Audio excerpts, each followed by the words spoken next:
بازو تیرا توحید کی قوت سے قوی ہے، اسلام تیرا دیش ہے، تو مصطفی ہے، تو حضور والا ہے، لہذا تو چھوٹی بات کرتا ہے۔ اپنے قد سے اونچا اٹھ کے پھر بڑا مزہ آتا ہے، پھر زندگی جینے کا ذائقہ نصیب ہوتا ہے۔ یہ جو درویش تھے نا، درویش اللہ والے، جتنوں کی زندگی میں نے اب تک پڑھی ہے، اتنے مخلص ہو کر دین کا کام کرنے والوں کو میں نے دیکھا ہے نا، ان کی ذاتی زندگی پریشانیوں میں گزرتی، اس لیے کہ جب آپ کے ذمہ ملی خدمت ہوتی ہے نا، قومی، تو پھر ذات بڑی دور رہ جاتی ہے۔ پھر بڑی، ہمارے لوگ ایک لفظ بولتے ہیں کہ فلاں آدمی اب پبلک پراپرٹی بن گیا ہے، وہ تو اب قوم کا آدمی ہے۔ ملی زندگی تھوڑی مشکل، اور ہمارے بزرگوں نے ایسی ایسی قربانیاں دی ہیں، ایسی ایسی قربانیاں، دین کے چمن میں بہار ہے نا آج، ایسی ایسی قربانیاں ہیں کہ کبھی ہم وہ چیزیں دیکھتے ہیں نا تو سوچتے ہیں کہ یار یہ انسان تھے یا زمین پہ چلنے والے فرشتے تھے۔ اس طرح بھی کو کرتا ہے۔ شیخ شرف الدین رحمت اللہ علیہ درویش تھے دلی کے، بہت سارے لوگ مرید تھے، ایک بڑا خدمت گزار مرید تھا، مزدوری کرتا تھا، غریب تھا، تو 6 بیٹیاں تھیں اس کی۔ حضرت صاحب کے پاس روز آ کے کہتا حضور بچیوں کے لیے دعا کریں، اللہ کوئی اسباب پیدا کر دے، ایک بچی کی شادی کا خرچہ 1000 دینار ہے اور میں غریب ہوں۔ حضرت صاحب دعا کر دیتے۔ خانقاہ شریف کے تھوڑے ہی فاصلے پر حضرت جہاں بیٹھ کے مریدوں کی تربیت کرتے تھے، اس سے تھوڑا ہی فاصلے پر نا ایک عیسائی رہتا تھا، بڑا مالدار تھا، بڑی سارے اونٹ، گائیں، بھیڑ، بکریاں رکھی ہوئی تھی، اور حضرت شرف الدین رحمت اللہ علیہ کی بڑی مخالفت کرتا تھا۔ اور یہ جو آپ کا غریب مرید تھا، یہ اس کا پڑوسی تھا، ایک دن بلا کے نا ان کو کہنے لگا کہ تو کدھر جا کے جو ہے وہ ٹکرے مار رہا ہے، وہاں سے کچھ نہیں ملنے والا، وہ تجھے کیا دیں گے جن کی خانقاہ خود چندے پہ چلتی ہے، مدرسہ چندے پہ چلتا ہے، مسجد چندے پہ چلتی ہے، تیری بیٹی کا معاملہ کہاں حل ہوگا؟ تو اس درویش نے کہا کہ تو میرے پیر کو نہیں جانتا، تو مجھے میرا محبوب نہیں ڈٹھا، تو پتہ نہیں نا، تو اس رستے کا مسافر نہیں، تو نہیں جانتا، ان کا بس چلے نا تو وہ ہر قیمت میں میری بیٹیوں کی شادی کرا دے۔ اب وہ عیسائی تھا، کہنے لگا اچھا چلو ٹھیک ہے، اگر اتنی بات ہے نا تو جاؤ ان سے جا کے کہہ دو کہ 6 سال کے لیے میرے ساتھ معاہدہ کر لیں، وہ میرے جانوروں کو چارہ ڈال دیا کرے، 6 سال ڈیوٹی کرے، میں 6000 دینار دے دیتا ہوں۔ وہ میرے ساتھ 6 سال میرے جانوروں کو چارہ ڈالے، رکھتے ہیں نا آپ چارہ ڈالنے کے لیے ایڈوانس پیسے دے کے، اب تو لوگ انہیں بھی غلام ہی بنا لیتے ہیں، بڑی تھوڑی تنخواہ دیتے ہیں، ظلم کرتے ہیں، پورا معاوضہ نہیں دیتے۔ حضرت شیخ شرف الدین کے بارے میں وہ کہنے لگا جا اپنے پیر سے جا کے کہہ کہ میرے جانوروں کو 6 سال چارہ ڈالے، میں 6000 دے دیتا ہوں، تو جو کہتا ہے ہر قیمت پہ جانے کو تیار ہے۔ اس نے جب یہ بات کی تو مرید نے ناراض ہو گیا، وہ لڑائی ہو گئی، گریبان پکڑ لیا، جھگڑا ہوا، بات بڑی دور گئی۔ اس طرح کی بات کرتا میرے حضرت کے بارے میں، تیرے جیسے کئی میں وہاں کام پہ رکھا دوں۔ جب وہ بڑی بحث ہوئی، بات محلے میں، علاقے میں پھیل گئی، دنیا نے سن لی، تو شیخ شرف الدین تک بھی پہنچ گئی۔ اس طرح جھگڑا ہوا ہے، لوگ سو گئے عشاء کی نماز کے بعد۔ حضرت صاحب نے نا سر پہ کپڑا لیا، اس عیسائی کے دروازے پہ دستک دی، وہ باہر آیا، فرمانے لگے لوگ تو سوچ سمجھ کے ملازم رکھتے ہیں، تو نے بھی تو سوچ ہی لیا ہوگا، تبھی تو مجھے آفر کی ہے، تو اپنی آفر پہ قائم ہے، واقعی مجھے رکھ لے گا اور 6000 دینار دے دے گا؟ کہنے لگا جا بابا کام کر اپنا۔ فرمایا نہیں، تو نے اتنے لوگوں میں بات کی، اتنی بحث ہوئی، تو قائم ہے؟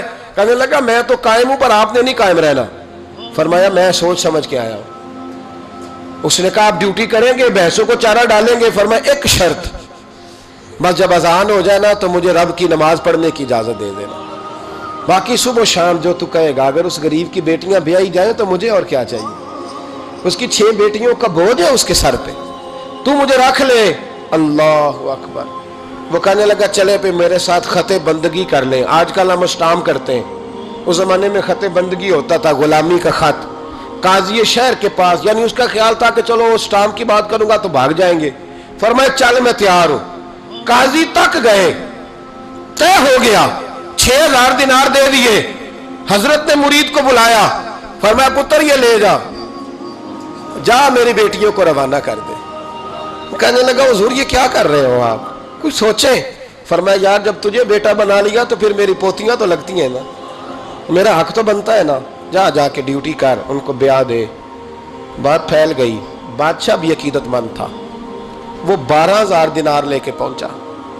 کیا بتاؤں ان رب کے بندوں کا دل کیسا ہوتا ہے، کیا درد ہوتا ہے، کیا رنگ. 12,000 دینار لے کے بادشاہ آیا اور آ کے حضرت کو پیش کیے کہ حضور آپ دیں اس عیسائی کو ڈبل دیں اور جائیں کام کریں.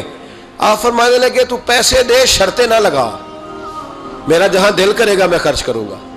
مجھے تو مزہ ہی اب آنے لگا ہے، ابھی تو لطف آ رہا ہے، ابھی تو ذائقہ آیا ہے کچھ کرنے کا. پیسے دینے ہیں تو دے، پابندی نہ لگا، جہاں میرا دل کرے گا میں. اس نے کہا حضور ٹھیک ہے رکھ لیں. حضرت نے فجر مسجد میں پڑھی، جیب میں 12,000 دینار تھے. اعلان فرمایا بھی کسی اور کی بیٹی بھی بیٹھی ہے تو پیسے میرے پاس ہیں. وہ 12,000 دینار بھی بانٹ دیا اور 12,000 دینار بانٹ کے نا تو پھر چلے گئے کھیت میں چارہ کاٹنے. اس عیسائی کو کسی نے بتلایا کہ ان کے پاس تو 12,000 آیا ہے پر تجھ سے جان نہیں چھڑائی انہوں نے. کہ وعدہ یہ ہوا تھا کہ 6 دیں گے تو جائیں گے، جب تک دیں گے نہیں تیرے گھر میں کام کریں گے. وہ نا چارہ کاٹ رہے تھے، حضرت صاحب تو وہاں پہنچ گیا، دور جا کے کھڑا ہو گیا. کہنے لگا بابا پہلے تو میں نے مسلمانوں کے اخلاق سنے تھے، اب تو میں نے دیکھ بھی لیے، پر یہ بتا جب 12,000 آیا تھا جان کیوں نہیں چھڑائی؟ تو حضرت چارہ کاٹتے کاٹتے رو پڑے. فرمانے لگے تو نہیں نہ جانتا یہ بیٹیاں سانجی ہوتی ہیں، پتہ نہیں نا. میرے رسول پاک نے تو حاتم تائی کی بیٹی کے سر پہ کپڑا رکھ کے کہا تھا بیٹیاں برابر ہوتی ہیں. تو یہ نہیں پتا جب اس کی 6 بیٹیوں کی شادی ہوئی ہے میرے اندر روحانیت کتنی بڑی ہے. فرمایا پھر 12,000 آیا ہے تو 2-4 بچیاں پھر گئی ہیں. تو یہ نہیں پتا میں اندر سے راضی کتنا ہوں، میں تیری نوکری کرتا رہوں گا، پتہ نہیں اللہ کتنی بیٹیوں کو بیاہ دے گا. اتنا رویا وہ عیسائی کے پیروں میں بیٹھ گیا. کہنے لگا بابا میں نے تیری مخالفت کی ہے پر تیرے قریب آ کے پتہ چلا ہے کہ تو بہت اونچے اخلاق کا مالک ہے، اور اگر تیرا یہ مقام ہے تو تجھے اخلاق سکھانے والے محمد عربی کی شان کتنی ہوگی، رسول اللہ کا انداز. تو اس طرح کر مجھے کلمہ پڑھا، تو مجھے کلمہ پڑھا. کہا بابا پہلے تو میرے جانوروں کو چارہ ڈالتا تھا، اب جتنے لوگ تیری خانقاہ میں آئیں گے نا میں ان کے جوتے سیدھے کیا کروں گا، میں نوکری کروں گا. میں ہمارے بزرگوں نے نا اونچا اٹھ کے اونچا دیکھے نا حضرت عمر فاروق رضی اللہ تعالی عنہ. وجہ کس کا نام ہے؟ اپنے تکبر میں رہنا، اپنی انا کے بت میں بند رہنے کا نام روب اور دبدبا ہے. حضرت عمر رات کو گلی سے گزر رہے تو مدینے کے بالکل اینڈ پہ ایک شخص کو دیکھا، اس نے خیمہ لگایا ہے اور اندر کسی عورت کے ہائے ہائے کرنے کی آواز. عمر دوڑے گئے، کیا بات ہے؟ کہنے لگا بڑی دور سے امیر المومنین کو ملنے آیا اور رات ہو گئی تھی تو یہاں بیٹھ گیا ہوں، سویرے جاؤں گا. معاملہ کیا ہے؟ ہائے ہائے کیا ہے؟ کہنے لگا میری بیوی کے پیٹ میں بچہ ہے، شاید ولادت کا وقت آ گیا ہے. جناب عمر رضی اللہ تعالیٰ عنہ کہنے لگے روتے کیوں؟ حضور پردیس ہے، اس کے پاس عورت کوئی نہیں. حضرت عمر کے چہرے پہ نقاب ہے، دوڑے گئے اپنے گھر کے دروازے پر کھڑے ہو کے اپنی زوجہ حضرت ام کلثوم کو کہنے لگے ام کلثوم یہ خاتون اول ہے، یہ صرف ادھر نہیں جائے گی ساتھ کہ اب انٹرنیشنل دورہ ہے، ورلڈ ٹور ہے تو ساتھ جائے گی. کہا خاتون اول ام کلثوم. جی حضور. فرمایا کوئی نیکی کمانے کا پروگرام ہے؟ تو کہا جناب میرا ہر وقت ہی پروگرام ہوتا ہے، آپ حکم کریں. کہنے لگے ولادت کے وقت عورت کو جن چیزوں کی ضرورت ہوتی ہے ذرا ساتھ لے لو. چنے لے لیے، گڑ لے لیا، گھی لے لیا، پتیلی لے لی، گلاس لے لیا، برتن لے لیے. حضرت عمر نے گھوڑے پہ بٹھایا. اب کرنا کیا ہے؟ تو وہ کہنے لگی آپ یہاں نا آگ جلائیں امیر المومنین. تو آپ نا چنے اور گڑ ڈالیں اور ایک چیز جو ولادت کے وقت پکائی جاتی ہے وہ پکائیں. میں اندر جاتی ہوں. اندر بطور دایا، دائی کے طور پر عمر کی زوجہ خاتون اول خدمت کرتی ہیں. وہ آدمی کہتا ہے میں نے سمجھا یہ کوئی غلام ہے، عمر نے ڈیوٹی لگائی ہوئی ہے کہ آنے والے رات کے مہمانوں کا خیال رکھیں. میں اوئے اوئے کر کے بھی آوازیں دیتا رہا، اوئے یہ پانی دینا، یہ فلاں دینا، جو بے تکلف لے جائے. اوئے کا مطلب بے تکلف لے جائے. ادھر آنا بھائی. غلام کو جیسے آواز دی جاتی، کہتے حد ہو گئی. جب اندر بچے کی ولادت ہوئی نا، بچہ رویا تو جناب ام کلثوم اندر سے بولنے کہنے لگی امیر المومنین مبارک ہو، آپ کے دوست کو اللہ نے بیٹا عطا فرمایا ہے. وہ کہتا ہے میرے ہاتھ میں پیالہ پکڑا تھا پانی کا، جب کہا نا امیر المومنین تو دھڑام سے پیالہ زمین پہ گرا. میں نے کہا عمر آپ خود ہیں اور یہ میں تو آیا ہوں تو لوگ آپ کے نام سے کانپ رہے تھے. جناب عمر فرمانے لگے رب نے جو مجھے روب دیا ہے نا وہ دوسروں کی خدمت کی برکت سے عطا فرمایا. یہ میرے اندر کی سچائی ہے. اور میرے بھائی تھوڑا سا نا نکلے ذات سے، تھوڑی اپنی سوچیں بڑی کریں، ذرا دوسرے کے بارے میں بھی تھوڑا سا سوچیں، تھوڑا دیکھیں کہ آپ کس کو کس طرح. میں تو کچھ چیزیں پڑھتا ہوں نا تو وہ ختم کر دیتی ہیں، سفر ہی ختم کر دیتی ہیں کہ اتنا ہی کافی ہے. ابن سعد نے لکھا ہے کہ احد کے میدان میں نا جب حضرت امیر حمزہ شہید ہو گئے، کان کاٹ دیے گئے، آنکھیں نکال دی گئیں، وجود کے ٹکڑے ٹکڑے ہو گئے، تو یہ نبی کریم علیہ السلام کے صرف چچے نہیں تھے، حضور کے گہرے دوست بھی تھے. 6 مہینے عمر کا فرق تھا، اکٹھے سارا بچپن مبارک گزرا تھا. میرے رسول کریم علیہ السلام کے چچا جب اس طرح شہید کیے گئے نا تو حضرت صفیہ، حضرت امیر حمزہ کی سگی بہن، دور سے دیکھنے کے لیے دوڑی. تو نبی کریم نے حضرت زبیر سے کہا، ان کے بیٹے سے، فرمایا یہ بہن ہے، اس سے دیکھا نہیں جائے گا، یہ نصیبوں والیاں نہیں دیکھ سکتی اپنے بھائیوں کی تکلیف، تو جا کے نا اسے روک دے، کسی طریقے سے ماں کو منا. حضرت امیر حمزہ کا چہرہ نہ دیکھے، یہ بڑا پیار کرتی ہے بھائی سے، اس کے لیے تھوڑا مشکل ہو جائے گا. حضرت زبیر کہتے ہیں میں نے جا کے اماں کو روکا، میں نے کہا حضور فرماتے ہیں کہ حالت ٹھیک نہیں، آپ نہ آئیں، آپ سے دیکھا نہیں جائے گا. تو جناب صفیہ نے نا یوں کر کے آنسو پہنچے، کہنے لگی زبیر نبی پاک نے دیکھا ہے چہرہ؟ کہا دیکھا ہے. تو فرمانے لگی میں ہوں سگی بہن، پر امیر حمزہ سے میں نہیں اتنا پیار کرتی جتنا محمد مصطفیٰ کرتے. انہوں نے دیکھ لیا نا تو بہن بھی دیکھ لے گی. جناب صفیہ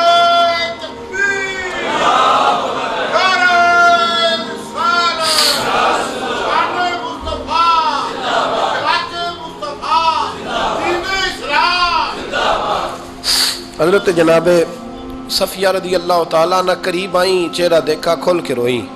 بڑی غربت تھی اسلام پر، بڑی غربت تھی. کفن کے لیے بھی کپڑا موجود نہیں تھا، کفن کے لیے. جناب صفیہ واپس گئی خیمے میں تو 2 چادریں لائیں، حضور کی بارگاہ میں عرض کرنے لگی کہ میرے بھائی کا نا وجود کٹ گیا ہے، 2 چادروں میں کفن دینا، ایک ذرا نیچے بچانا، ایک ذرا اوپر ڈالنا، 2 چادروں میں. اللہ کے محبوب کفن دینے لگے تو حضرت سہیل ایک صحابی تھے، وہ بھی ساتھ، ان کا بھی وجود کٹا ہوا تھا. تو محبوب نہ واپس آ گئے. جناب صفیہ کہنے لگی کیا ہوا؟ کہ میرا حوصلہ نہیں پڑتا کہ چچا کو کفن دے دوں اور دوسرا غریب ایسے ہی پڑا رہے. یہاں نفسا نفسی پڑی نہیں، کون اٹھ کے سوچتا اتنا ذات سے اوپر کا چچا کو کفن دے دوں اور وہ پڑا رہے. حضرت صفیہ کہنے لگی اجازت ہے، ایک چادر ان کو دے دے، ایک میرے بھائی کو دے دے. نبی کریم علیہ السلام نے چادریں کھولی تو ایک لمبی تھی ایک چھوٹی تھی. کہا صفیہ اب میں کیا کروں؟ یعنی وہاں جب میت پڑی ہے، جنازہ پڑا ہے، شہادت ہو گئی ہے، وہاں بھی قربانی کا یہ جذبہ، اب میں کیا کروں؟ اب کیا ہوا؟ فرمایا اگر میں بڑی چادر چچا کو دوں تو یہ بھی میرا دل نہیں کرتا کہ میں ان کو بڑی دے دوں اور دوسرے غریب کو چھوٹی دے دوں، اب کیا کریں؟ تو حضرت زبیر بن عوام کہنے لگے مجھے آپ دونوں کا پتہ ہے، اگر آپ کہیں تو میں قرآن اندازی کر دوں. یعنی اس وقت جب آنسو بہ رہے ہیں، تڑپ ہے، پھر بھی اتنا حوصلہ نہیں کہ اپنے چچا کو، اپنے بھائی کو تو ڈھانپ دیا جائے اور دوسرے کی میت پڑی رہے. یہ وہ اخلاق ہے جو محمد عربی نے ہمیں سکھایا ہے، یہ رسول رحمت نے سکھایا ہے، امام الانبیاء نے سکھایا ہے، حبیب کبریا علیہ السلام نے سکھایا ہے. قرآن دازی کی گئی تو بڑی چادر حضرت سہیل کے نام نکل آئی، چھوٹی حضرت امیر حمزہ کے نام نکلی. میرے رسول کریم نے جب چادر ان کے اوپر رکھی نا، سر ڈھانپتے تو پیر ننگے ہو جاتے، پیر ڈھانپتے تو سر ننگا ہو جاتا.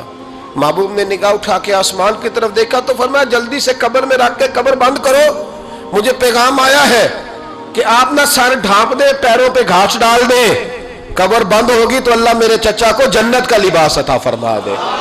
ڈھانپ دے جلدی سے. بھائیو یہ قربانی، یہ ذات، اتنا بڑا درجہ ہے، اتنا بڑا اپنی ذات سے نکل کر سوچنا کہ بخاری میں جب ہم وہ حدیث پڑھتے ہیں نا تو دل عجیب اس روحانیت محسوس کرتا ہے. حضرت عمر کو جب زخم لگا نا تو خون بڑا بہہ گیا، سمجھ آ گئی کہ عمر بچیں گے نہیں. تو حضرت عمر نے بیٹے کو بلایا، فرمایا بیٹا آخری وقت ہے میرا، جناب عائشہ صدیقہ کے پاس جاؤ. گنبد خضرا میں نا 3 قبروں کی جگہ ہے، ایک میں حضور آرام فرما، ایک میں جناب ابو بکر صدیق. بیٹا زیادہ زور نہ دینا، اس لیے کہ جناب عائشہ نے وہ جگہ اپنے لیے رکھی ہوئی ہے، ان کا حجرہ ہے، وہ مالکہ ہے. ہلکا سا کہنا، ہلکا سا.